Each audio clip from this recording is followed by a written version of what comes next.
"You may find this difficult to believe," the headmaster said in a measured voice, "but what I am about to do pains me far more than it pains you. Nevertheless, this punishment is both necessary and deserved. It is intended not merely to punish, but to remind you of the seriousness of your actions, and to ensure that you never place yourself in such a position again." He paused briefly before continuing. "I must warn you that I intend to cane you with the full force at my disposal. The pain will be severe. To prevent you from crying out, I am placing this handkerchief in your mouth. Bite down on it if you need to. It will help you maintain your composure. When I reach the count of 10, the punishment will begin. 1, 2. As he counted, my heart hammered furiously against my ribs. Every number seemed to echo in the silent room. By the time he reached 7, I was trembling. Then, as he spoke the next number, I felt the tip of the cane lightly tapping across the centre of my exposed buttocks. Tap, tap, tap. The light touches were somehow worse than the waiting. I remembered advice I had once been given. Think about something pleasant, something you enjoy, and focus on it completely. Desperately searching for a distraction, I imagined myself sitting in a cinema with a girl I secretly admired. We were sharing a bucket of popcorn, laughing together in the darkness. For a brief moment I almost succeeded in losing myself in the fantasy. Then I heard the words, 9, 10. My thoughts shattered instantly. There was a swift hiss through the air as the cane was drawn back, followed by a sharper, faster swish. Crack! The first stroke landed with devastating force. Even through the thin cotton of my underpants, the impact was brutal. A line of white-hot agony exploded across both cheeks, driving every other thought from my mind. Had I not been biting hard on the handkerchief, I would undoubtedly have screamed. The headmaster had not exaggerated. He was delivering exactly the punishment he had promised.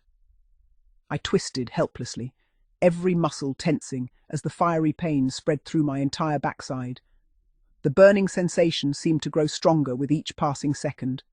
Yet before it had even begun to fade, another 20 seconds having passed at most, the cane swished once more. Crack!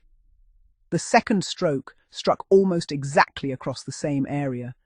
The fresh burst of pain collided with the lingering agony of the first, creating a sensation so intense that it seemed impossible to endure. My eyes watered uncontrollably. I tried to return to the comforting image of the cinema, but the pain overwhelmed every attempt at distraction. 6 more remained. The third stroke followed after another agonizing pause. This time it landed slightly lower than the previous cuts. The crack of impact echoed around the room. My entire rear felt as though it were on fire. Every nerve seemed alive with pain. I wondered how anyone could possibly endure 8 strokes, yet somehow I did. The headmaster proceeded methodically, showing neither haste nor mercy. Each stroke was separated by just enough time for the pain to settle into a deep, throbbing burn before the next lash reignited it with fresh intensity. The punishment became a relentless cycle of anticipation and suffering. By the time the 6th stroke landed, my body was trembling with exhaustion. My fingers gripped the desk until my knuckles ached.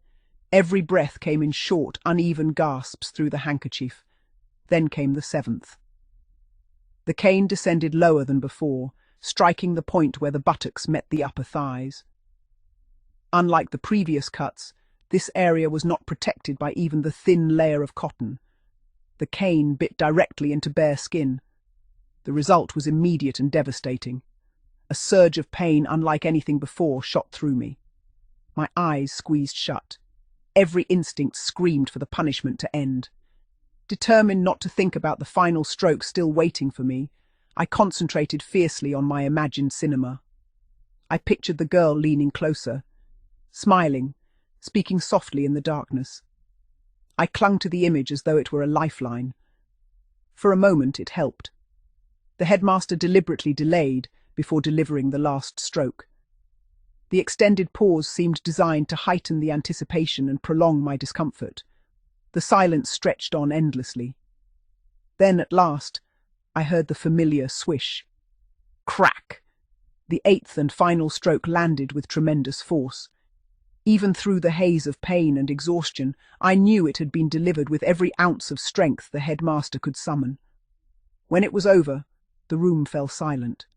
For several moments neither of us spoke. Finally the headmaster laid the cane aside.